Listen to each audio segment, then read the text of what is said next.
Acá estamos grabando.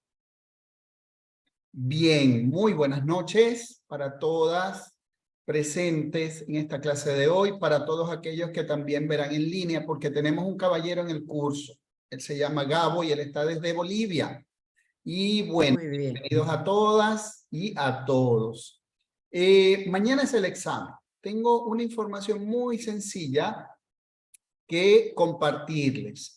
El examen se va a compartir. Un segundito, sí, Rosa, para dejar. Cuéntame, lleva, es que quiero saber. Ya conseguí, disculpen. Adelante. Listo, Excelente, listo. excelente. Saludos, por supuesto. Saludos. Cariños. Saludos que envía Grisel también, mi amor. Igualmente, un beso. Hola Irene, mucho gusto nuevamente de verte.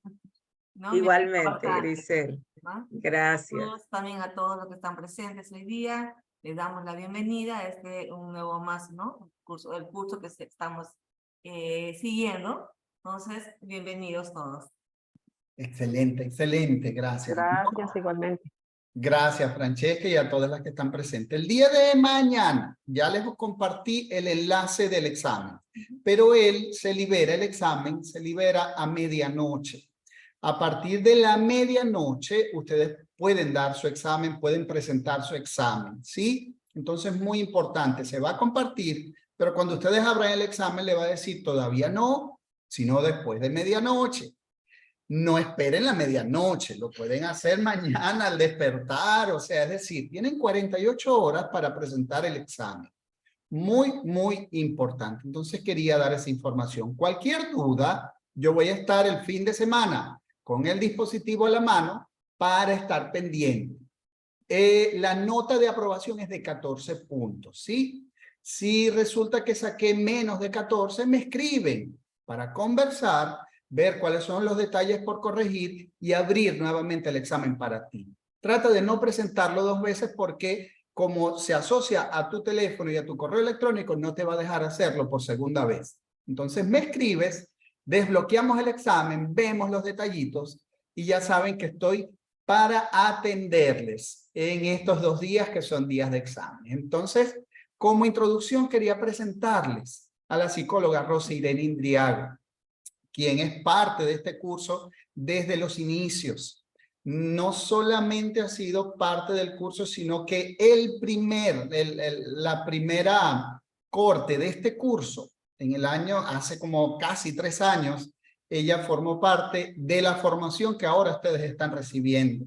Y nos contentó mucho, y ahora nos contenta mucho más desde hace años también, contar con Rosa como una de las excelentes profesionales que es.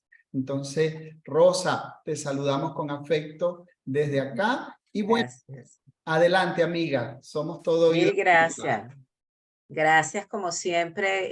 Creo que, bueno, quienes están recibiendo este curso saben la inmensa calidad, coordinación que han tenido Gilberto y Grisel para llevarlo a cabo. Yo siempre me sorprendo muy gratamente de la calidad de este curso, de verdad. Y bueno, espero poder aportarles esto que han recibido durante la semana, que han recibido esos pequeños cortes de información, pero que ahora más bien lo vamos a conversar. Lo que quiero es reforzar, incluso si durante cada una de esas de masterclass tuvieron algunas dudas, con todo gusto lo podemos ir conversando. Voy a ir compartiendo de nuevo la presentación para poder establecer la información. Cuando se habla de este tema de un modelo de atención en términos de gestión emocional en violencia de género, evidentemente estamos conversando especialmente de lo que tiene que ver con el manejo de las emociones.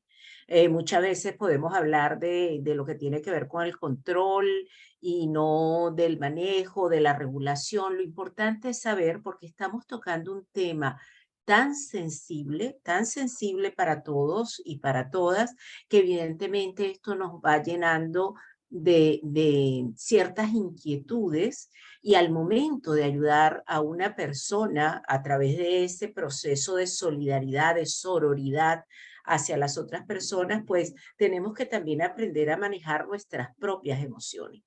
En ese sentido, bueno, ustedes ya con el inicio de este curso saben que el tema de violencia de género es un tema realmente mundial. Lamentablemente en algunos países sigue creciendo las estadísticas, las cifras de mujeres, niñas, niños y adolescentes que son profundamente violentados en estos temas a través de los diferentes tipos de violencia que ustedes han tenido la oportunidad de ver, e incluso en las diferentes intensidades que vieron a través del violentómetro, ¿no? Eso es bien importante tenerlo en claro. Y cuando nos damos cuenta de esto, también nos damos cuenta que la violencia de género no tiene distinción de religión, nivel socioeconómico, orientación sexual, o sea, no hay distinción específica sobre esto. En el caso de la violencia de género para las mujeres es solamente incluso a veces por el hecho de ser mujer. La Organización Mundial de la Salud señala cifras que realmente nos tienen que llevar a preocupación cuando nosotras vemos que 1 de cada 3 mujeres en el mundo son víctimas de violencia. O sea, aquí estamos ahorita 7 personas y probablemente alguna de nosotras ha sido víctima de algún tipo de violencia de género. Y eso es importante que lo tengamos claro. Y yo siempre pregunto, generalmente cuando nosotros escuchamos en nuestra propia casa, con los vecinos, con gente de nuestra comunidad, incluso a veces a través de situaciones públicas, de gente o de personas que son personajes públicos, y escuchamos que son víctimas de violencia, que hay gritos, que hay golpes, que generalmente cuáles son las expresiones que comúnmente tienen las personas cuando saben de esto. Pueden escribirlo por chat, pueden abrir el micrófono y decirlo abiertamente. Es decir, ¿cuáles son las expresiones más comunes que encontramos cuando escuchamos que hay un tema de violencia entre una pareja? ¿Qué han oído ustedes? ¿Qué decimos? Porque no estamos exentos de decirlo también. Frases como te odio, te detesto, cosas fuertes así, ¿no? Sí, Rosa, Sí, de eso exactamente. preguntas, ¿no? Aparte de eso, o escuchamos decir que eso es problema de cada quien, ¿no? Que lo que pasa en la Claro. cama de cada quien es su problema, ¿no? Y eso trata con la indiferencia, por ejemplo, y es un tema que nos tiene que llamar la atención. O, por ejemplo, bueno, tanto tiempo se la pasan discutiendo, la golpea tantas veces, entonces los juicios son, bueno, si la maltrata es porque, y no se separa de ella, por algo es, ¿no? Además, ¿cuál será el problema de ella que no denuncia? Pues debería denunciar. O a ella le gusta eso, por eso sigue ahí, porque entonces va uno, lo denuncia, lo meten preso y sale ella corriendo a sacarlo de donde está. Estas son expresiones tan comunes y a lo mejor en algún momento las hemos dicho nosotros también, porque nos es muy difícil entender cómo este círculo de la violencia hace que cada vez la persona se sienta más minimizada y con menos poder para actuar en contra de lo que le está ocurriendo. ¿Sí? A nadie le gusta esto, pero creemos que porque la persona se mantiene en esta relación es porque realmente le puede estar agradando. Generalmente cuando hablamos del perfil psicológico de una mujer maltratada o violentada, tenemos que guiarnos por algunos síntomas claves, ¿no? Algunas cosas que pasan en las personas, porque bueno, no siempre se trata de golpes, no siempre es que vamos a ver a la persona con un hematoma, con rasguños, a veces incluso más dolorosos tienen que ver otro tipo de violencia. La situación emocional que generalmente tiene una víctima de violencia de género va a ir desde el estrés de lo que está viviendo hasta una depresión mayor. Y es lo que nosotros llamamos estrés postraumático. Aun cuando yo no trabajo exclusivamente con personas que han sufrido violencia de género, les puedo decir que en mi clínica general, desde el punto de vista de la psicología clínica que ejerzo, una de las cosas que ocurre tiene que ver con el estrés postraumático y cómo esto se manifiesta a lo largo de los años, incluso con casos muy agudos donde la persona lo primero que se pregunta después de tantos años, ¿esto algún día lo voy a superar? ¿En alguna oportunidad voy a dejar de sentir esto que estoy viviendo? Y por supuesto, esta víctima que puede terminar en la depresión mayor y puede llegar incluso hasta el suicidio. Entonces, esto nos tiene que llamar muchísimo la atención. ¿Cuáles son las características que tiene una persona que ha sido víctima o es víctima todavía de la violencia de género? Bueno, una de las cosas importantes que tenemos que revisar es que hay efectos y hay síntomas desde el punto de vista cognitivo, todo lo que tiene que ver con el pensamiento, la forma en que traduce y percibe al mundo, desde el punto de vista emocional, todo lo que implica el cómo se siente, sus estados de ánimo, las variaciones y la parte conductual, que va desde la autoagresión hasta la agresión a otros, ¿sí? Entonces, estos son elementos que debemos tomar en cuenta en el momento de hablar de esto. Y voy a compartir con ustedes algunas características de lo que implica realmente el tema de las características cognitivas de una persona que ha sufrido o sufre violencia de género, ¿no? Una de ellas es la desesperanza aprendida. Siente que pierden totalmente el control. Se dan cuenta como que no pueden con eso. O sea, yo no puedo salir de esta situación. No sé cómo vivir esta situación. Trato de separarme, trato de salir y no puedo. Entonces, llega un momento en que ya siente que no hay esperanza, que hay que quedarse con lo que tiene. Lo otro es la desconfianza. ¿Por qué? Porque si la persona que yo suponía que más me podía querer me está haciendo daño, ¿qué voy a pensar de los demás? ¿Qué va a ocurrir con las otras personas? ¿Cómo voy a aceptar esto que estoy viviendo? Lo otro es lo amenazante que pueden vivir a las personas, sobre todo cuando son personas que conocen por primera vez. ¿Qué va a decir? No quiero que me pregunte mucho, porque si me pregunta mucho, a lo mejor no voy a saber qué responder en un momento determinado. La desvalorización en su autoconcepto y autoestima, o sea, en cómo se percibe a sí misma, pero además cómo se valora hacia a sí misma. Bien, es uno de los elementos. Lo otro tiene que ver con la justificación, incluso la negación de la violencia, como por ejemplo, hay una descalificación constante en casa y sentir que eso no es violencia. O sea, sí, él me dice cosas desagradables, a veces me insulta, pero es que, bueno, es su carácter, ¿sí? Y nos quedamos con esto, es que es su carácter, eso es parte de lo que le pasa, entonces, bueno, yo sé cómo llevarlo, yo puedo entender lo que le pasa, a veces es porque viene muy estresado de la calle, entonces tiene tanto trabajo que, bueno, lo menos que me espero es que me tire el plato, ¿sí? Y comenzamos a hacer este tipo de justificaciones, y por supuesto se siente incapaz de lograr algo por sí misma. Y esto se agudiza mucho más si la violencia además implica la dependencia económica, porque entonces se siente sin el recurso no solo personal, sino también el recurso económico para salir de esto.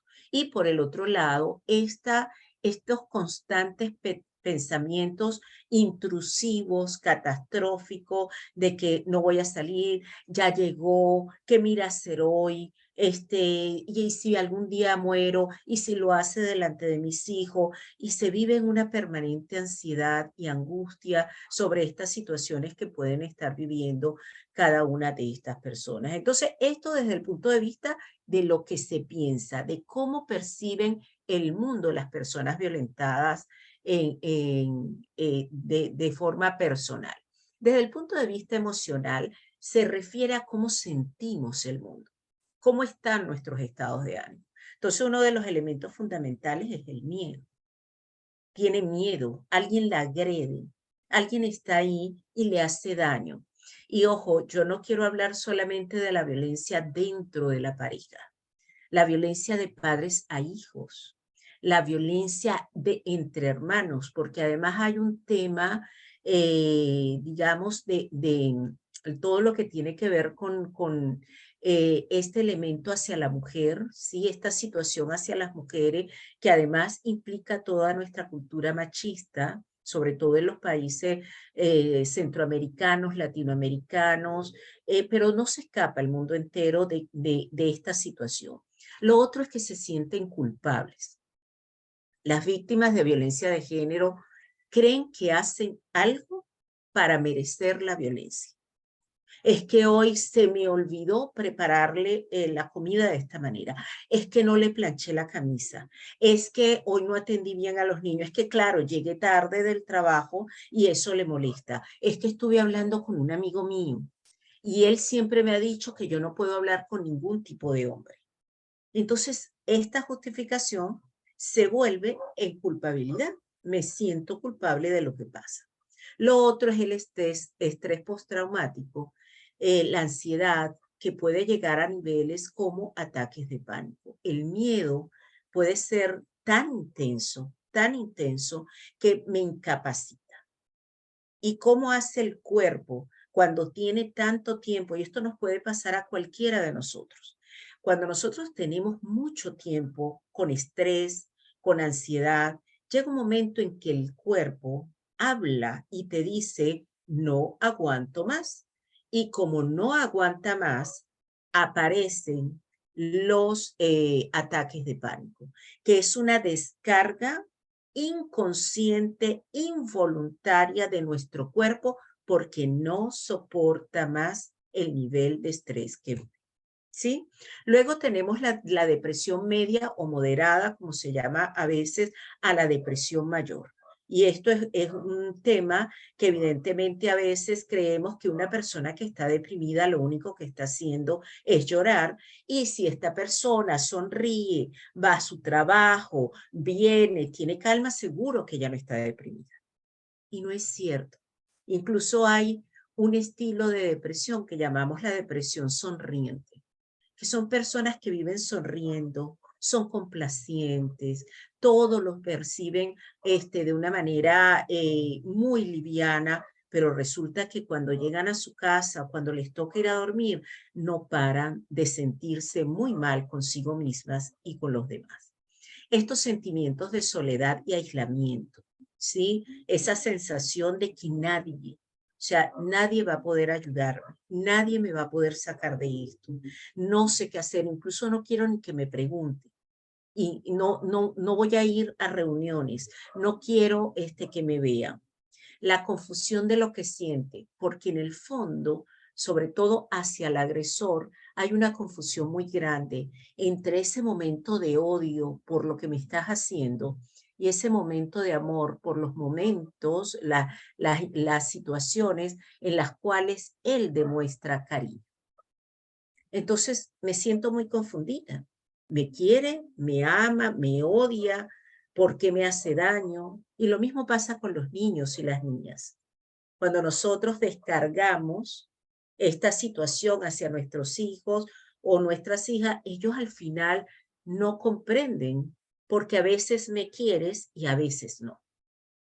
Bien, y por el otro lado, estos estados de ánimo totalmente cíclicos, en el cual hoy o sea, él está de buenas, yo también estoy de buenas, pero luego caigo de nuevo en esta situación de mucha tristeza y mucha depresión. Este es un elemento fundamental en las víctimas de violencia de género.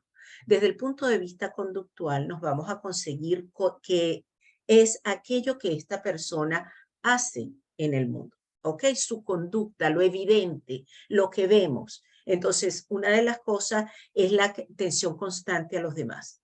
El servir el primer plato, el que si alguien tiene un problema yo salgo a ayudar, siempre estar, una de las características que se ha notado es constante pedir perdón. perdón, perdón, disculpen, perdón. Entonces hay una sensación como que son inadecuadas ante lo que pasa. Estas víctimas sienten que no hay una posibilidad de estar en bien con los demás. Lo otro es el problema que sienten para tomar decisiones. Si pierden el sentido del poder propio, de la capacidad de hacer algo, pierden el sentido de la toma de decisiones, porque piensan siempre que no puedo, ¿sí? A veces la agresión que reciben se traslada a la agresión a su entorno. Puede ser a los hijos, pero también nos hemos dado cuenta que puede ocurrir hacia los padres, hacia los adultos mayores, ¿sí? Entonces se traslada justamente a esas personas que no tienen nada que ver con la situación de violencia, pero como ya yo no sé cómo reaccionar, reacciono de manera directa, a veces en agresión a otros, a veces con agresión a mí misma. Y esto puede convertirse en una autoagresión. Laceraciones, dejar de comer, no saber qué hacer, incluso en el suicidio. Y lo otro es el aislamiento, porque no quieren explicarle a nadie estas preguntas tan sencillas como, ¿cómo estás? Y tener que decir cómo estoy cuando no estoy bien, prefieren no acudir. Entonces se retiran de las celebraciones familiares, dejan de acudir a reuniones con amigas o amigos, dejan de sentir que pueden compartir socialmente y evidentemente esto se convierte en una poca interacción social. A ver, lo que hemos tocado hasta ahora, ¿les resuena? ¿Tienen alguna duda, algún comentario sobre esto que estamos planteando hasta ahora? Que les voy diciendo acerca de la conducta. ¿Lo hemos visto en alguien? ¿Lo hemos vivido? Tienen toda Yo, la... Rosalba, yo lo viví todo. Hola, Rosalba. Tú sientes... Yo, ok, sí, fuiste víctima de violencia. por 21 años, Bien. todo lo viví y mucho más. Y mucho más, me imagino que sí. Llegó un momento, Rosalba, en que probablemente no sentías que podías salir de eso, Todo el tiempo. ¿verdad? Y en este Sí. momento lograste salir de la situación. Ya tengo 2 años a raíz del último intento de asesinato de él, de quererme matarme a mí, pues. Ujú. Así es, Rosalba. Gracias por tu valiente testimonio en este curso, pero además, Rosalba, quiero agradecerte como mujer que tengas esta valentía de haber salido, porque 21 años es una larga historia. Y en esa larga historia podemos pensar que ya nada es posible y que hayas mantenido esa esperanza de que sí, por ti y por los tuyos, vale la pena. Así que te aplaudo y me hago absolutamente solidaria en esta situación. Entonces, con Rosalba nos queda claro que sí es posible. Sí es posible salir. No importa el tiempo, no importa el espacio. Tenemos que salir. Hay que sobrevivir a estos procesos. Gracias por comentarlo. Bien, entonces vamos a darnos cuenta cómo es una persona, una víctima de violencia. ¿Cuáles son las características que podemos observar en este proceso? Baja autoestima, sentirse sola. Si lo comento, porque además a veces nos pasa que los comentamos y terminamos superjuzgadas, incluso más maltratadas, porque nos dicen, bueno, tú no sales porque no te da la gana. Tú te sientes sola porque, bueno, yo te he dicho que te vayas, que dejes a ese hombre, que no puedes con él. Y evidentemente nos sentimos a veces muy solas o muy solos si esto ha ocurrido. Y cuando hablo de solas y solos es porque hay hombres violentados en mucho menor proporción, y esperemos que no aumente esa proporción nunca, pero también los hay. Y es importante que lo tengamos claro, ¿no? Lo otro es esta sensación de tristeza permanente. ¿Por qué? Porque, o sea, no me siento merecedora como víctima de violencia de nada, de que algo bueno me pueda pasar. La dependencia emocional, ese no sentir que tiene que ver con este proceso como de que no voy a salir, no puedo vivir sin él, ¿no? Yo siempre digo que no hay nada más dependiente emocionalmente que los boleros, ¿no? Que los boleros que nos dice que si me deja una puñalada, que si no estoy, los boleros desarrollan mucha dependencia emocional. Y eso es súper importante que lo tengamos claro, porque a veces me dicen, no, es que tú puedes ser apegada, el apego es necesario. Lo que no es necesario es la dependencia emocional. Son cosas diferentes, pero el apego es lo que nos hace vivir en los primeros años de vida. ¿Ok? Eso es importante tomarlo en cuenta. Lo otro, nos vamos a conseguir con personas muy ansiosas, que generalmente están nerviosas, que creen que va a pasar algo, que tienen insomnio, que no pueden sobrevivir a ciertos elementos, que están inseguras, que incluso pueden llegar a tener ideas suicidas, porque lo único que quieren es terminar con ese sufrimiento, lo único que desean es combatir el sufrimiento. ¿Sí? Sí, claro, Gilberto.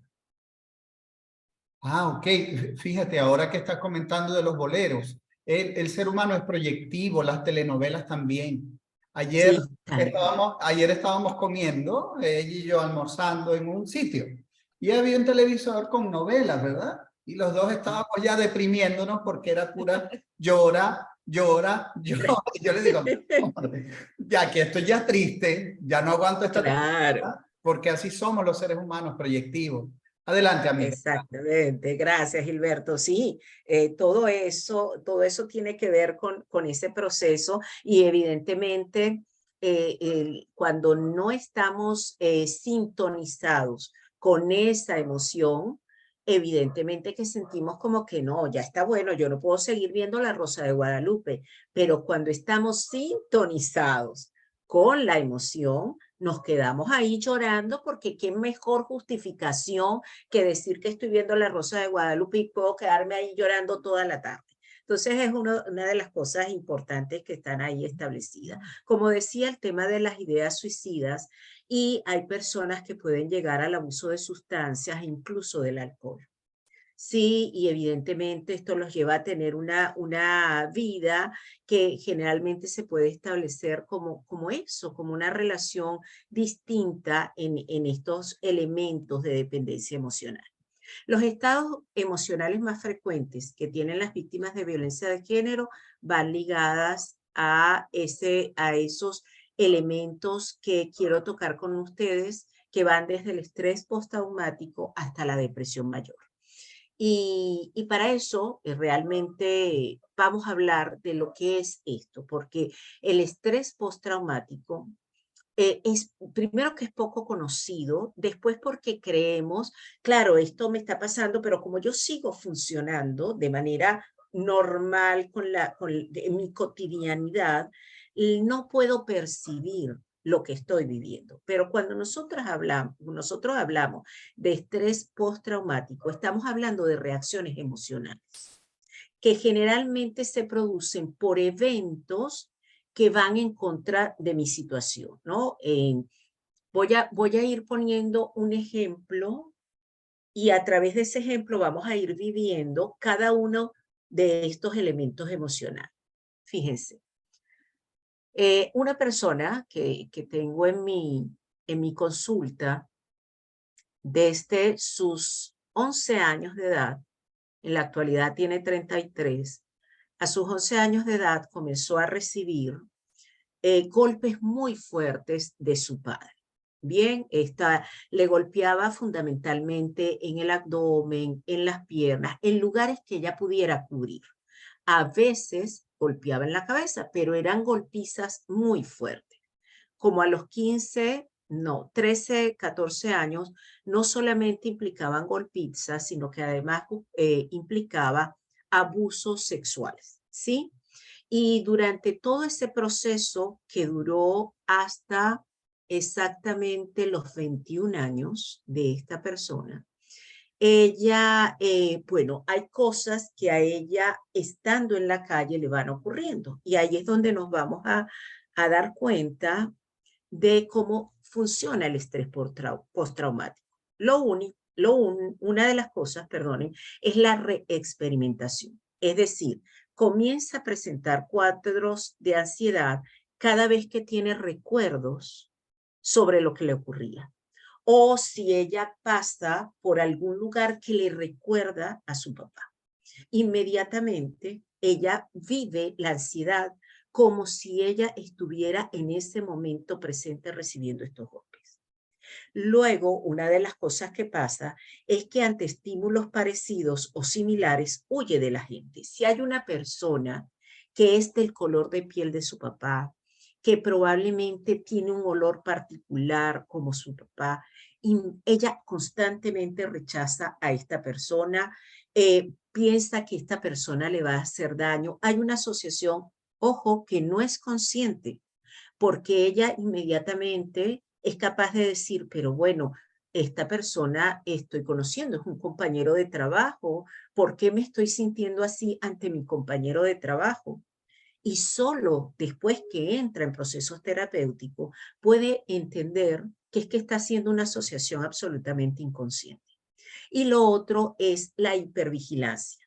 No puede atender asuntos cotidianos por mucho tiempo porque en el caso de esta persona, que me atrevo a nombrar este caso, ella empieza a llorar sin saber por qué, ¿no? Entonces llora, además llora con una facilidad extrema y empieza a llorar y le cuesta concentrarse en algunas cosas. Esto es parte de la conducta que ocurre en el estrés postraumático.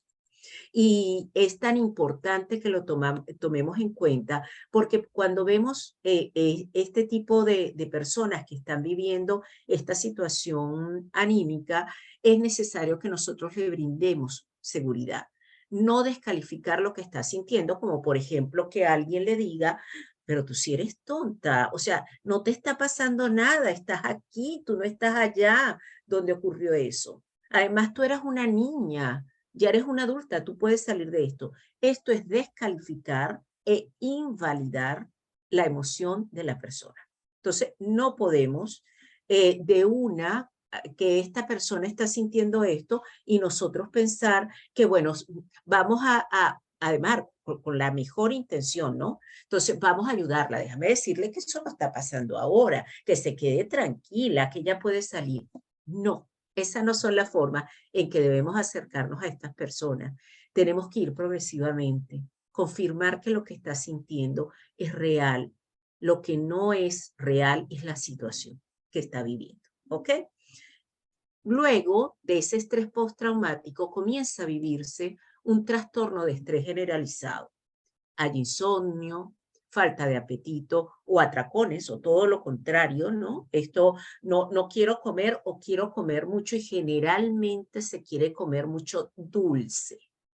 Entonces yo, por ejemplo, tenía un caso de una chica que se comía, sin mentirles, una torta completa. No era un pedazo de torta o de queque, era completo eso, porque ella sentía que no podía parar. Y además sentía que ella no tenía la suficiente voluntad de pararlo. Por eso es que sienten pérdida de la voluntad. Generalmente ante la ansiedad hay como una sensación de que no se puede respirar, que no se respira bien. Algunas personas pueden llegar a sentir tanta presión en su pecho que pueden creer que tienen un infarto, ¿sí? Sienten grandes temblores, sudoraciones en la palma de la mano, se sienten frías o fríos. Y cuando nosotros vemos todos estos síntomas, generalmente podemos estar viviendo, no solamente las otras personas, nosotros también, un trastorno de ansiedad generalizado.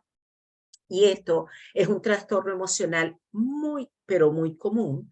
Y lo más importante es que nosotros hagamos empatía con los síntomas de la persona, ¿sí?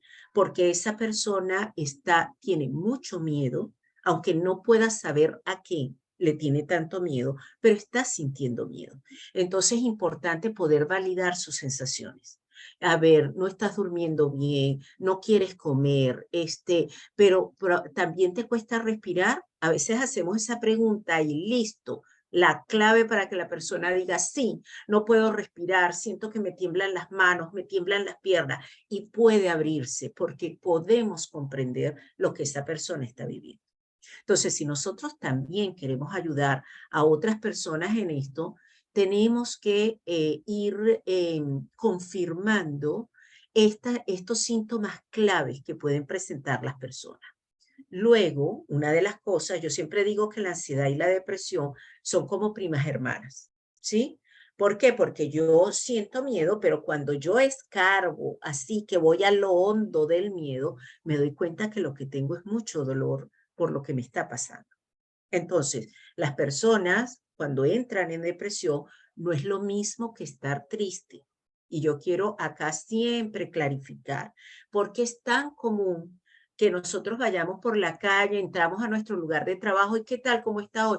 Ay, estoy deprimida. Ah, sí, ¿qué te pasa? Ay, no, es que anoche no pude comprarme una blusa que quería porque me falta dinero. Ya va, ¿tú estás triste o estás deprimida? Son dos cosas distintas. La tristeza es una emoción que todos los seres humanos podemos percibir porque es parte de nuestro universo de emociones. Bien, la tristeza es pasajera, la tristeza generalmente es una emoción, no es un estado emocional, ¿sí? Los estados emocionales son más permanentes. Entonces, cuando llegamos a la depresión es porque esa tristeza es mucho más profunda. Ya no es solo la emoción, es que es un estado de ánimo. Bien, entonces son las personas que permanentemente podemos ver tristes, con llantos incontenibles, que sienten que han perdido el sentido de la vida, no sé qué hacer, no sé para qué vivo, se desvaloriza, yo no puedo, no soy capaz, no tengo la posibilidad, tienen la percepción de que nada va a cambiar, ¿sí? Y se sienten a veces incapaces de hacer cosas tan cotidianas como cocinar, comer, bañarse, trabajar, vestirse. Cuando llegamos a este nivel, estamos en una depresión mayor. No se quieren levantar de la cama. Tener que bañarse es un esfuerzo gigantesco. Y eso poco lo comprendemos.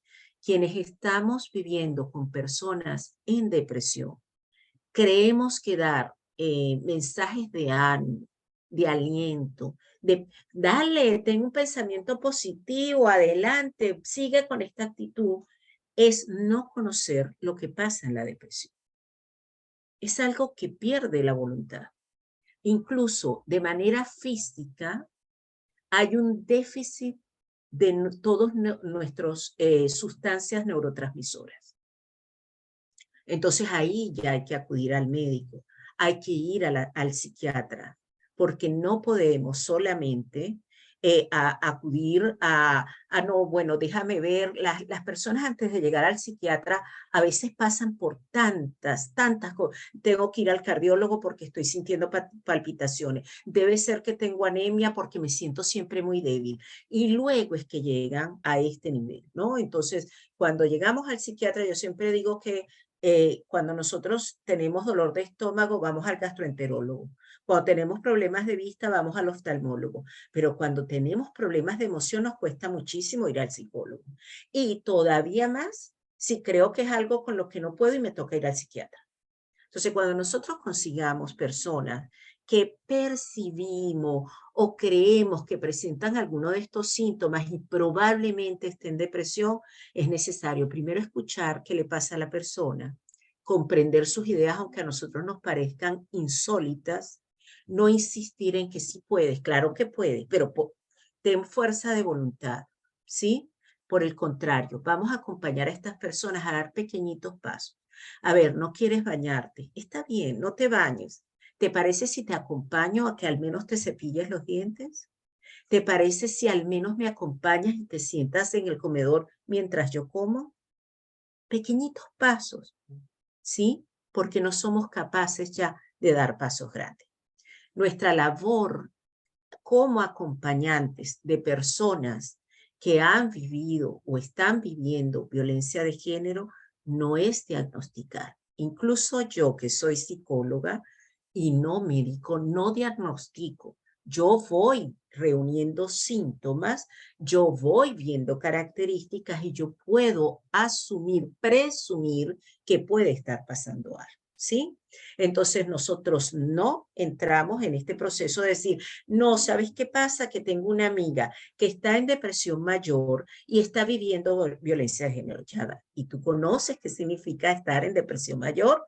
No, ¿verdad? Entonces, si no estamos formados en esto, no hagamos diagnóstico, solamente vamos a tratar de ir convenciendo poco a poco, acompañando, escuchando, comprendiendo a esta persona, lo importante que es que acuda a un profesional que sí pueda ayudarle y prepararla para salir de la situación en la que vive. Entonces, esto está muy bien cuando nosotros comprendemos las emociones de la persona que está siendo víctima de violencia de género. Pero, ¿qué puede estar pasando con nuestras propias emociones? ¿Qué puede estar ocurriendo cuando yo, que pude haber sido víctima de violencia de género, quiero ayudar a otra persona que está siendo víctima? ¿Cómo esto que ella está viviendo me vuelve a conectar con mi propio dolor, me vuelve a conectar con mi propia ansiedad? Entonces nos toca autocuidarnos. Y para eso es importantísimo que primero conozcamos nuestras emociones antes de conocer las emociones de los demás. Y aquí yo invito siempre a autoconocernos, autoevaluarnos, siempre ser observadores de nosotros mismos primero para luego observar al mundo. Generalmente creemos que hay emociones muy claras. Ay, ¿cómo te sientes hoy? Bueno, triste. ¿Cómo estás hoy? Frustrada. ¿Y cómo te sientes de esta? Estoy feliz.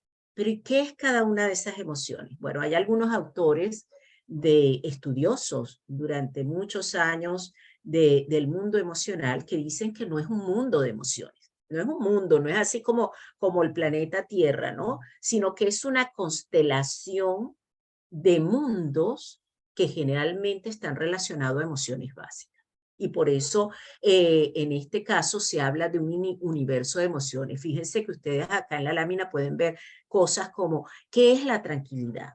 ¿No? Y cuando a nosotros nos dicen, ¿pero qué es estar tranquilo? Cuando te sientes y uno empieza, bueno, es algo como que, bueno, como que estoy tranquila, como que estoy en paz. Ah, ok, entonces sale otra situación y otra emoción por ahí. ¿Qué es la frustración? Ah, entonces uno comienza, bueno, es una cosa así como que, uy, me da tanta molestia algo, pero a la vez siento que no puedo, y me da ganas de llorar, yo no sé por qué. Ah, ¿saben por qué? Porque la frustración implica esa rabia interna, pero además implica el dolor de algo que no logro, de la pérdida de algo que no tengo. Por eso es que se liga las emociones de esa manera. Entonces, una emoción es algo sumamente complejo que puede o ponernos en excitación o por el contrario nos puede predisponer a sentir que realmente no tenemos tanta fuerza. A veces esta emoción se dispara por situaciones externas. ¿Ok? ¡Wow! Me regalaron un carro. Feliz, yo me conecto, qué maravilla, estoy súper alegre, me regalaron un carro. ¿Sí? Eso es una conexión externa. Pero a veces resulta en conexiones internas. Y la verdad es que la mayoría de las veces nuestra emoción se conecta son con los acontecimientos internos. Porque probablemente si nosotros nos regalan un carro y yo estoy conectada con la tristeza, yo voy a decir, ¿y qué voy a hacer yo con ese carro? ¿Para que tú me regalaste eso si yo ni siquiera sé manejar? Bien. Entonces depende muchas veces más de nuestra conexión interna que de nuestra conexión externa. Una de las cosas importantes, y esto para ustedes como para los demás, incluso si tenemos hijos o hijas, vital es no negar las emociones. Eso no nos sirve de nada. Por el contrario, yo siempre digo que esto es como una olla de presión donde nosotros, claro, cuando las emociones son displacenteras, las vamos escondiendo, escondiendo en esa ollita. Y resulta que en cualquier momento pasa algo y se dispara la tapa de esa olla y sale de todo, ¿no? Entonces, la idea no es negarla, no es ocultarlas. La idea básica es vivir con ellas, pero además saber qué vamos a hacer, cómo gestionar eso que estamos viviendo con ellas. Entonces, hay una pregunta que siempre yo hago. ¿Hay emociones buenas? ¿Hay emociones malas? Porque siempre creemos, ay, ¿cómo te sientes mal? Porque me la he pasado toda la noche llorando, estoy tan triste. ¿Y eso es malo? ¿O vivimos en la fantasía de que siempre debemos estar bien? Que siempre tenemos que ser felices. Dígame esto, esta famosa tendencia que hay ahora con motivadores constantemente que nos van hablando, sé positivo, no te preocupes, nuestra misión es solo es ser feliz. Nos están vendiendo la utopía, ¿sí? No, vamos a tender a buscar aquellas cosas que nos conectan con la paz y la tranquilidad. Si eso nos da felicidad, qué bueno, pero si no nos las da, no importa, es parte de nuestras emociones. Entonces no podemos partir de que hay emociones buenas o malas. Todas son nuestras emociones. Y a veces vamos a vivir emociones positivas, conectadas con el bienestar, como el amor, la alegría, la felicidad. Cuando estamos conectados con el amor, todo es maravilloso. Por eso es que la gente dice que cuando están en pareja y están en esa etapa de enamoramiento, todo es color de rosa. Y hay gente que incluso habla que el amor es ciego porque somos incapaces de ver ningún defecto en esa persona. El amor nos invade, ¿sí? Y todo es hermoso y lindo en ese proceso. Bien, lo mismo con la alegría y la felicidad. Lo otro que nos puede conectar es con emociones negativas, y esto también es una constelación. El miedo, la ira, la tristeza son las que menos nos gustan, pero ellas existen y además tenemos que vivirlas. Si no tuviéramos miedo, ¿cómo nos defendemos? Si no tuviéramos ira, ¿cómo hacemos justicia por nosotros mismos? Si no tuviéramos tristeza, ¿qué pasaría con la alegría? ¿Cómo la podríamos distinguir? Entonces, todas estas emociones son absolutamente necesarias en nuestra vida. Lo que hay que tener claro es la diferencia entre sentirla a este nivel o sentirla a este nivel. ¿La tengo en 1% o la tengo en 100%? Y es ahí incluso donde tenemos que hablar de la intensidad de una emoción. No es lo mismo tener miedo que a tener pánico, ¿verdad? Fíjese, aquí tenemos diferentes expresiones del miedo. Una chica que está asustada. No es lo mismo estar asustado que paralizarme o aislarme como lo hace la última chica. ¿Sí?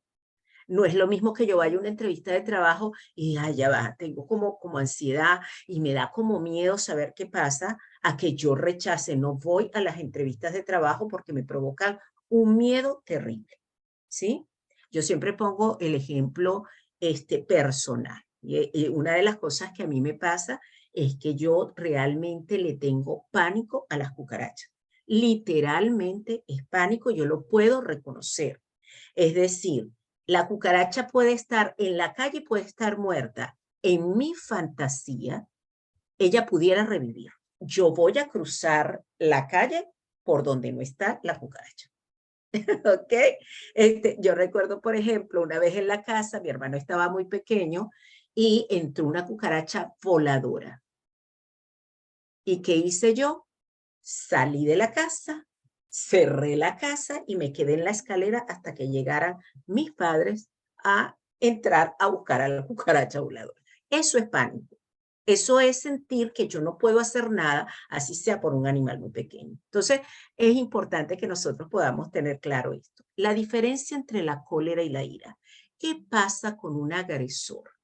¿Qué pasa con esas personas que generalmente pueden venir a agredirme? No manejan la cólera, y se les convierte en ira, incluso a veces ni siquiera pasan por la molestia, van directo a la ira, ¿sí? Y una persona con ira no hay pensamientos, sino el descargar y reaccionar ante esa sensación de furia que tiene. Y lo va a hacer contra otros o contra sí mismo. Bien, entonces es importante que nosotros veamos la diferencia. Ya hablamos de la tristeza y la depresión. No es lo mismo estar triste que estar en depresión. No es lo mismo que se me salgan 2 lágrimas a que yo no pare de llorar durante 2, 3 semanas por algo que ha ocurrido. Bien, eso es diferente. Generalmente, la conexión que los seres humanos tenemos para percibir estos estados emocionales es porque ocurre un pensamiento. Por ejemplo, voy a hablar de un pensamiento ansioso. Si salgo a la calle y me atropella un carro, ¿qué siento? Miedo. ¿Qué hago? No salgo. Bien, eso es una actuación. A veces puede ocurrir al contrario. Alguien me hace algo, ¿sí? Que siento tristeza, que pienso, siempre me pasa lo mismo, siempre me defrauda.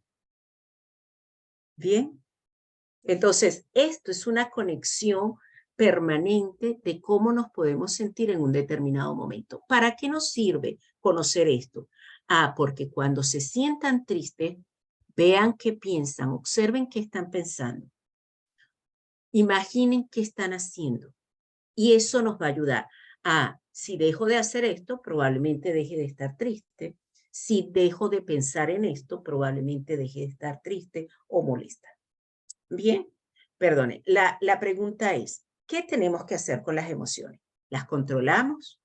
¿Las gestionamos? ¿Las regulamos? Porque yo no voy a dejar de sentir cólera ante una situación que me parezca injusta. Yo no voy a dejar de sentir miedo ante un terremoto. O sea, nuestras emociones van a seguir existiendo. Nuestra labor no es controlarlas. ¿Recuerdan la olla de presión? Esa no es. Es gestionarlas y regularlas para que ellas realmente puedan funcionar como un regulador que me va diciendo, a ver, estoy medianamente triste, después estoy mucho más triste y después ya no puedo con la tristeza. ¿Qué tengo que hacer? No esperar llegar a no puedo con la tristeza. Eso es lo que tenemos que hacer, ¿sí?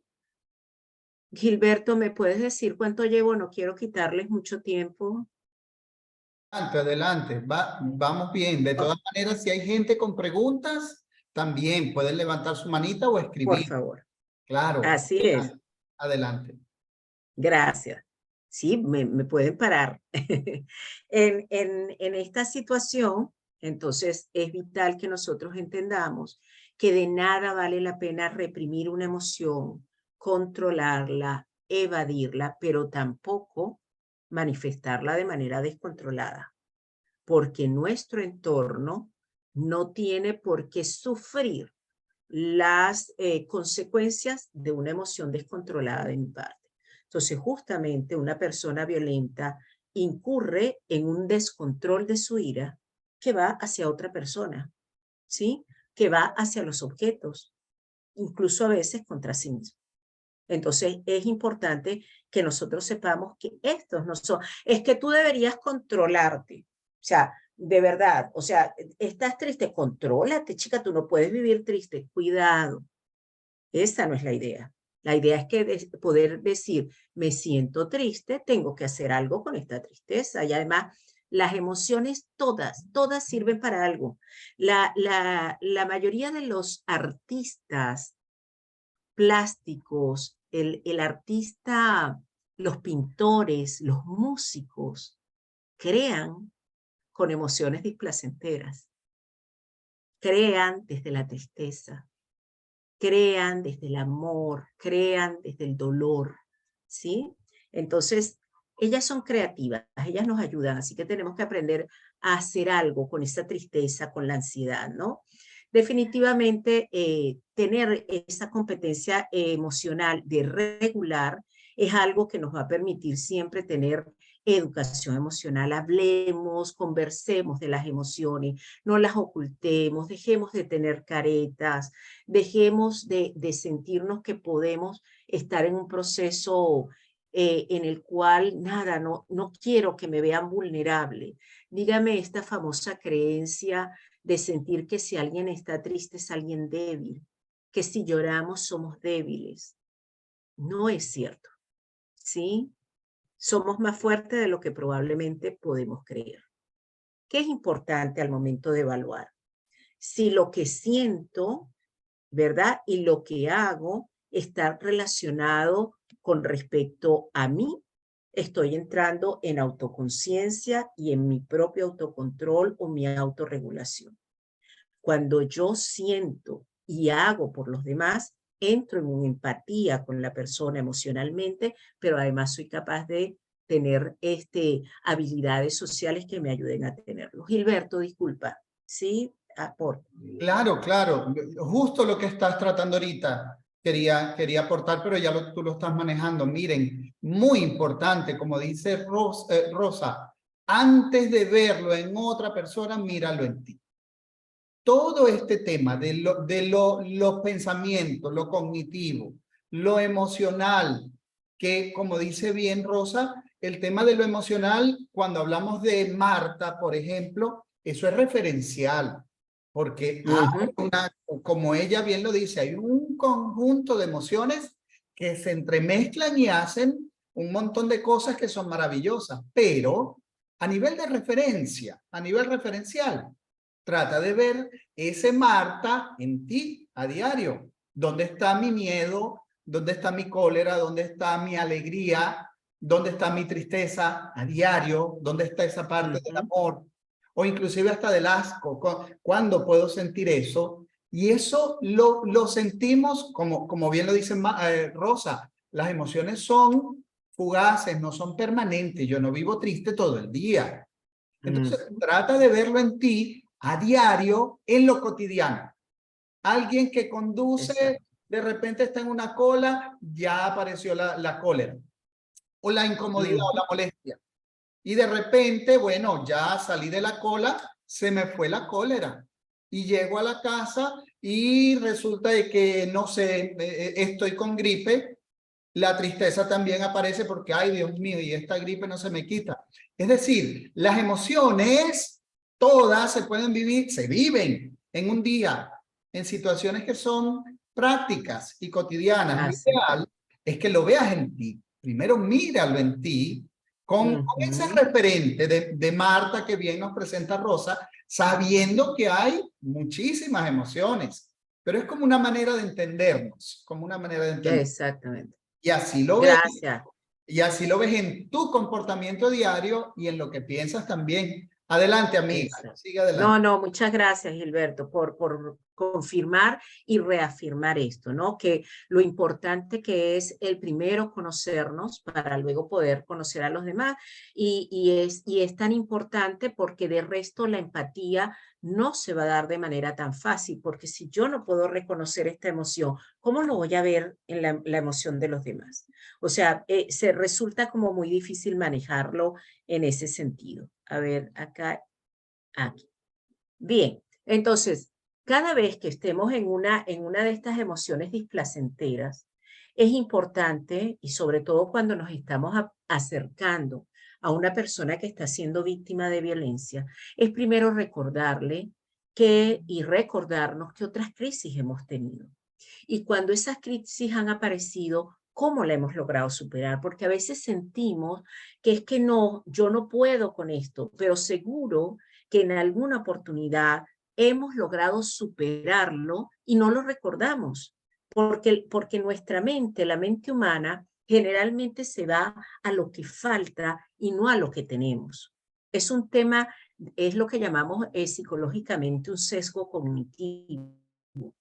Nuestra mente tiene como sesgo irse a lo que falta, a lo que no hay, a lo que no existe, a lo que no tengo. Y nos toca, como seres humanos conscientes, hacer el esfuerzo de cambiar para ver lo que sí tenemos, lo que sí logramos, porque incluso en circunstancias tan dolorosas como la muerte, hasta en esos momentos podemos sentir que hay algo que valió la pena en ese momento.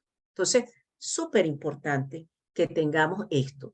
El agradecimiento es vital. Poder decirle a la persona que hay que sí agradece, que tiene que se agradece. Un amigo, una mano amiga, practicar la relajación, el mindfulness, la yoga, respiración consciente. ¿Qué pasa con las personas que viven ansiedad? La respiración es absolutamente pectoral. Entonces, intenten, lo pueden hacer como ejercicio en casa, intenten respirar, pero que el aire llegue solamente hasta el pecho. Nosotros hacemos esto. Ya cuando voy por la tercera, siento que el aire es menos. Es más, es menos y eso me puede angustiar.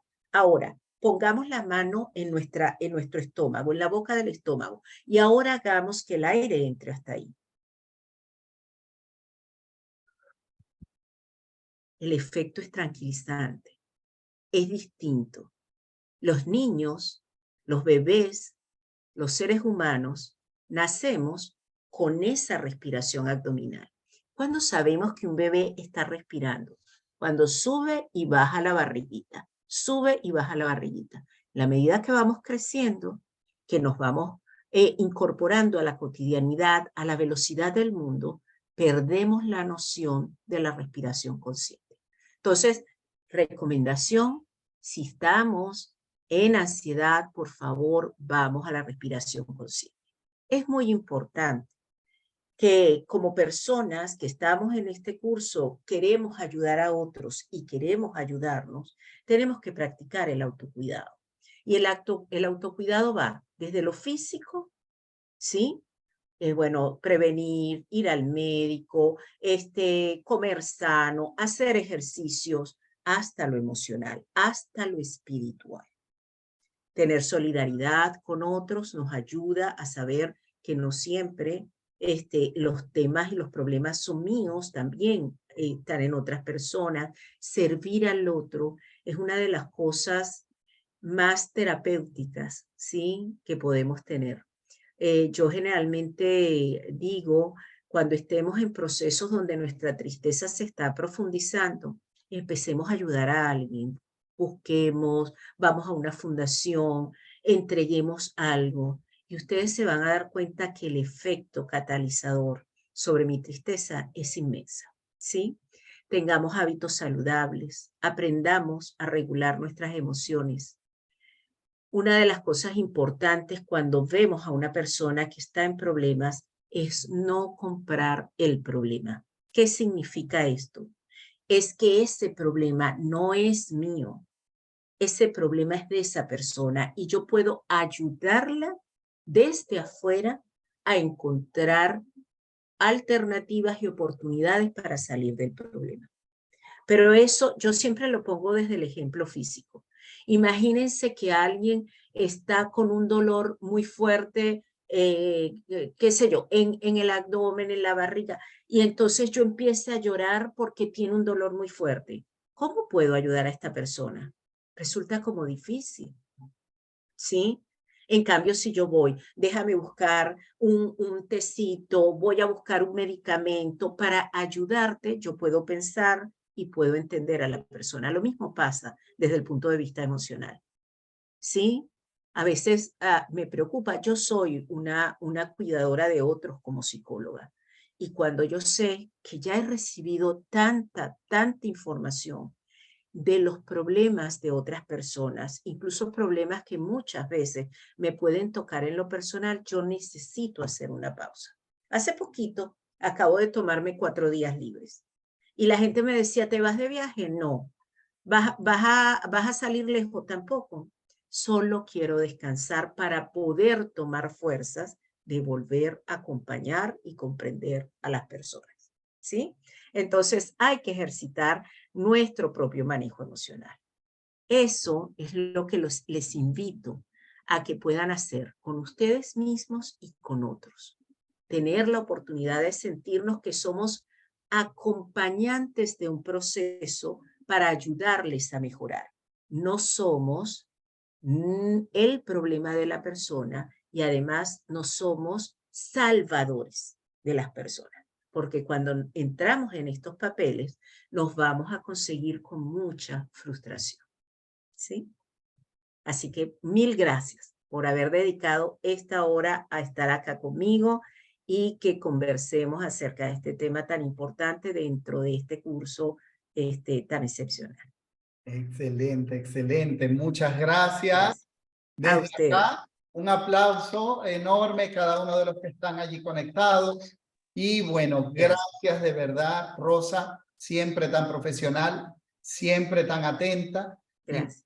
si hay preguntas, por favor, pueden escribirlas. Recuerden que estamos hablando de todo lo que tiene que ver con la gestión emocional, con las emociones. Recuerden que vimos perfiles bien concretos y bien específicos desde lo que es el estrés postraumático, la depresión, la ansiedad. Si tienes alguna pregunta, por favor, adelante. A ver, Sandra dice muchas gracias. Gracias a Yo, ustedes. yo quería hablar un poco. Sí, por Es favor. que, es que yo Maritza. estoy pasando la etapa de separación de divorcio. Y de lo que ha pasado en este tiempo, esa persona tiene un trastorno psicópata narcisista encubierto, entonces es como manipulación pasiva-agresiva, ¿verdad? Bueno, entonces estuvo ausente un año en la casa, o sea, pero como en la corte eh, se le mandó a decir que iban a poner a un curador, como un abogado de parte de él, porque él no se quería presentar, él no quería firmar el divorcio. Entonces, yo leí los papeles el lunes y me dio mucho ataque de ansiedad, porque como frustración. Entonces, estuve con terapia con una psicóloga, Muy pero bien. el 90% de lo que dijo usted, o sea, yo lo viví, yo lo sentí también. Todavía estoy en Gracias. proceso.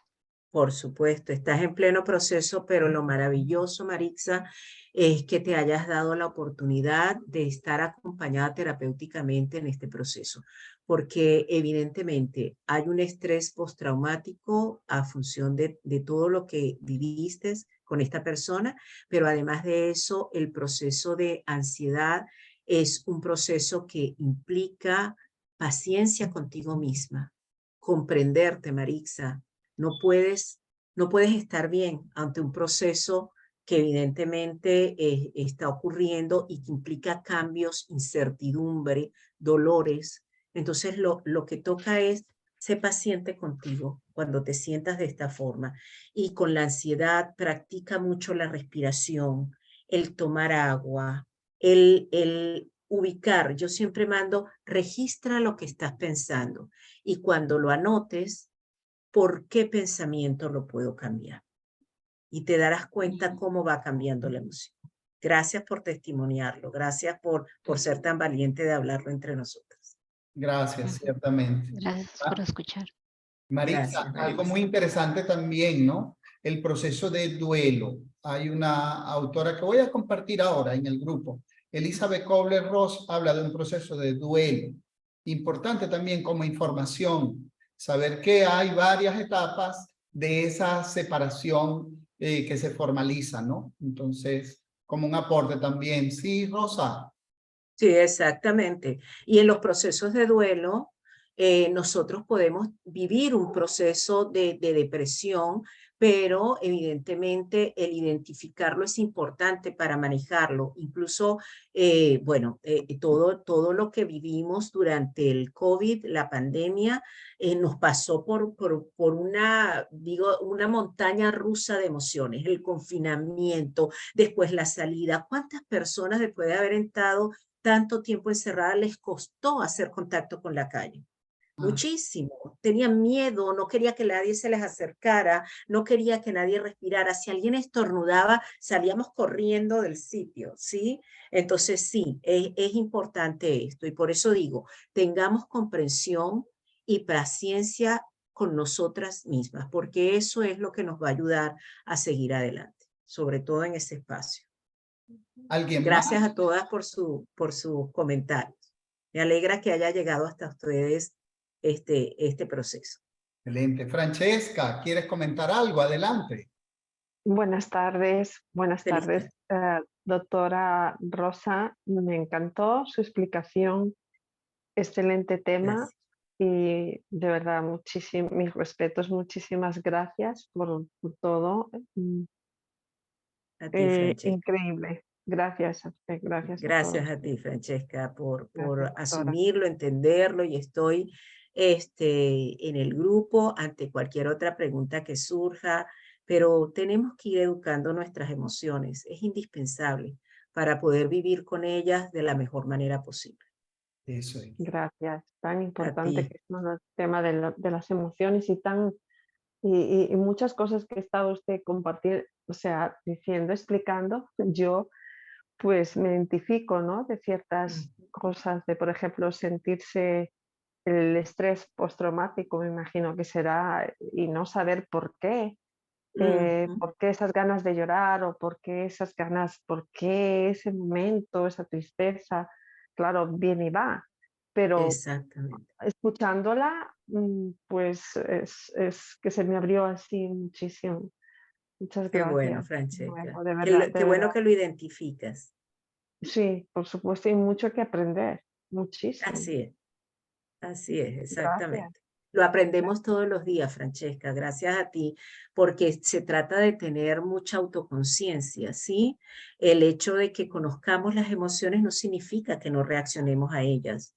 El tema es tener la capacidad de poder evaluar y analizar lo que nos pasó en ese momento y luego, posteriormente, poder funcionar no ejerciéndola de manera directa, sino reaccionando, Verdad. sino accionando posteriormente. Sí, es muy interesante para mí ese tema, puesto que a veces yo no entendía, ¿no? ¿Por qué me pasa esto? O si estoy, Ujú. por ejemplo, leyendo algo, haciendo una tarea o cualquier cosa, y no entendía por qué me viene eso así, unas ganas de Ujú. llorar. Digo, pero ¿por qué estoy Sí, así? O sea, claro, y también otro punto que dio bastantes, me identifico, ¿no? Digo, pero, oh my gosh, es increíble cómo, cómo puede perjudicar y no sabía el por qué. Ahora voy entendiendo ciertas cosas. Le agradezco sí. muchísimo. Sí. No, gracias a ti, Francesca, sobre todo porque hay algo bien importante con el tema de las emociones dolorosas. Y tiene que ver básicamente con que yo digo que hay huellas físicas que se quedan, pero hay huellas emocionales que entran en el inconsciente y que solamente se disparan cuando algún evento que no necesariamente es igual al que vivimos vuelve a relacionarse de forma inconsciente y asociamos de manera directa. Recuerda el caso que les planteaba de esta chica que recibió durante tantos años abusos sexuales, físicos, Ujú. emocionales. 6 años después, ella está conmigo, ella puede comprender lo que pasa, ella puede entender, pero tan solo hasta ahora fue capaz de cuestionar a su papá, porque además es su papá biológico, y fue capaz de decir, no lo quiero más en mi vida. Y a los 33 años. Y ella, hay cosas que cuando se pregunta, pero ¿por qué este olor me trae este recuerdo que me hace sentir tan triste? Sí, hay cosas, elementos que quedan como huellas en nuestro inconsciente. En la medida en que las hacemos conscientes, las podemos manejar mejor, pero sobre todo nos podemos comprender mejor y dejamos de juzgarlos, que es un gran problema con esto. ¿Sí? Súper, súper enriquecido el tema, de verdad, muchísimas gracias, porque yo le daba vueltas y yo, pero ¿por qué me pasa? Si yo estoy Ujú. asistiendo a terapias y yo estoy, ¿verdad? Nadie me había dicho por qué. Entonces ahora sí, escuchándola a usted, me hace muchísima razón. Digo, pero caramba, yo he vivido situaciones, sí, muy fuertes en Ujú. algunos momentos de mi vida y claro, ahora siento ciertas, no sé cómo se puede llamar, estrés postraumático, como usted lo ha dicho, me imagino, y Claro. que yo pensé que nada más sería los sueños, pero no. Entonces Mm. ahora voy entendiendo. Es increíble, gracias de verdad. Qué Muchas gracias. qué bueno que logras comprenderlo. Y Sí, es importante que lo comprendas para comprenderte, especialmente gracias. Y a cómo ti, manejar. Francesca. Otra cosa es cómo, claro, en esos momentos que viene el flash o como se llame, cómo Ajá, manejar, que es importante, por ejemplo, si me viene esa emoción, lo que sea, tristeza, es importante, por ejemplo, llorar o dejarla dejarla salir. fluir, sí, dejarla Gracias. fluir, Francesca. Es decir, si tus lágrimas salen, tienes deseos de llorar, hazlo. Otro elemento que yo recomiendo mucho, depende de cómo la persona reconoce sus habilidades, es escribirlo, ¿no? Cuando somos Ujú, capaces, yo digo como de hacer un emocionario, donde cada ujú. día puedo describir lo que me está ocurriendo. Si supiéramos la riqueza que nosotros podemos plasmar cuando escribimos esto y cómo eso puede ayudar a otras personas, haríamos muchos libros. Gracias. Sí, mire qué tan importante es, no quiero quitar el tiempo, pero No, incluso personas así de amistades, ¿no? Que ajá, supuestamente, entre comillas, ay, mujer, pero eso no eres importancia. Eso ya pasó. ¿Pero por qué te sientes así? Bueno, pues es, y imagínense, es sí, que señor, qué poca, claro, ¿cómo se diría? Empatía. Y eso ahora exacto, digo, caramba, es importantísimo, de verdad. sí, señor. Gracias. Cuesta mucho hacer empatía, porque claro, no conocen sus propias emociones. Y si las conocen, las ocultan o las tratan de evitar, y esa no es la idea. La idea No, es vivirlas, así ¿sí? es. Y regularlas. Justo por eso habla de gestión y de regulación. Justo por eso habla Exacto. de, y no de control. Claro, La emoción que se controla es emoción que se reprime y que va a querer salir en otro momento. Entonces eso es muy Sí, claro, señor. importante, eso es muy importante. es Bueno, cierto. queremos entonces nuevamente toda la gratitud contigo, Rosa, por esta No a oportunidad, ustedes. por la oportunidad de compartir en esta clase. Gracias a todas las que están conectadas y que todavía permanecen acá. Y bueno, mañana es el examen, muy importante. Entonces, pendiente del enlace que ya se les va a compartir nuevamente. Ese enlace se libera hoy, se libera a las 12 de la noche, automático. Y tienes 48 horas a partir de la medianoche para dar tu examen. Preséntalo mañana, repito, no esperes a las 12 de la noche. Pero también Sí, hay algo muy importante. Hay una empresa que está haciendo compañía al curso como auspiciadora, ¿sí? Como auspiciante o como se le diga. Esta empresa, a partir del lunes, tiene un reto de 21 días gratuito para ustedes. Es un reto de relajación. Se llama Sunya. Sunya es una actividad que inicia todos los días por 21 días a las 5 de la mañana, pero también hay otro a las 9 de la noche. Te puedes inscribir en cualquiera de los dos. Yo voy a compartir de nuevo el enlace. Es gratuito, es libre. Puedes participar tú o puedes invitar a participar a alguien. Y lo está llevando una de nuestras amigas y lideresa que se llama Mary Cruzado Dilas. Ella hizo este curso también y es nuestra amiga desde hace muchos años y es parte de DXN como nosotros. Entonces, también les voy a compartir ese enlace para que le escriban a Mary. Mary, yo quiero participar. Yo soy del curso de primeros auxilios y quiero participar en el Sunya, que son actividades de meditación todos los días, incluyendo sábado y domingo, porque son 21 días, donde van a aprender técnicas de relajación, de respiración, pero sobre todo para meditar. Ahí las primeras meditaciones Excelente. llevan un conteo donde tú haces un conteo regresivo contigo y después te conectas de tal manera contigo que puedes pasar una hora allí sentadito meditando y en conexión contigo. Y nosotros lo hicimos y al principio cuesta tratar de calmar esa muchísimas, mente. Claro. muchísimas gracias porque ya me apunté. Ya Qué me bueno, Qué apunté. Francesca. bueno, Qué bueno, qué bueno. Ya le excelente. escribiste a Mary, ¿verdad? Le has escrito a Mary. Gracias. Sí, inmediatamente que has puesto eso, yo le di ahí al link y yo no sé cómo hice. Adelante. Ay, mira que soy muy mala para eso, para la tecnología. Lo vuelvo y lo repito. Pero no te No, pero preocupes, que aquí bien. estamos para ser útiles contigo también. ¿Sí? Gracias, gracias, Venga. gracias. Buenas noches. Muchas Buenas gracias. noches y Feliz ya lo noche. saben. Mi gratitud nuevamente con Rosa. Gracias. A ustedes. Palabras finales para la gente. ¿Quisieras decir algo? Sí, no, bueno, muchísimas gracias de nuevo a ti, a Grisel y a todas las personas que han estado hoy en esta hora de reflexión, de autoconocimiento, porque esto es parte de nuestro autoconocimiento, de poder hacer esos insights que ustedes han hecho básicamente sobre sus propias experiencias y sus propias vivencias. Agradecida por la valentía de que se sientan protegidas y queridas en este grupo para poder expresar lo que realmente han vivido y lo que realmente siguen sintiendo en algunos momentos. Esto no para. La educación, nuestro mundo emocional vive mientras nosotros tengamos vida. Lo importante es siempre informarnos y conocernos. Recuérdenlo siempre. Mil gracias, feliz noche y muchos éxitos mañana en su examen. Eso, claro que Muchas sí. gracias, doctora. Palabras A ustedes. finales también de Grisel, motivando al grupo como coordinadora del curso. Adelante.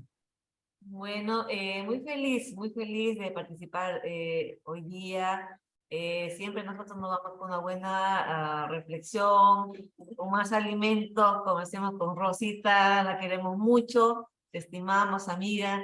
También.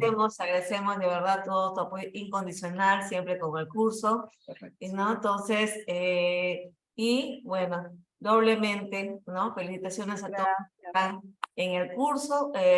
Sigan adelante, que esto tiene para más y concéntrese en ese examen.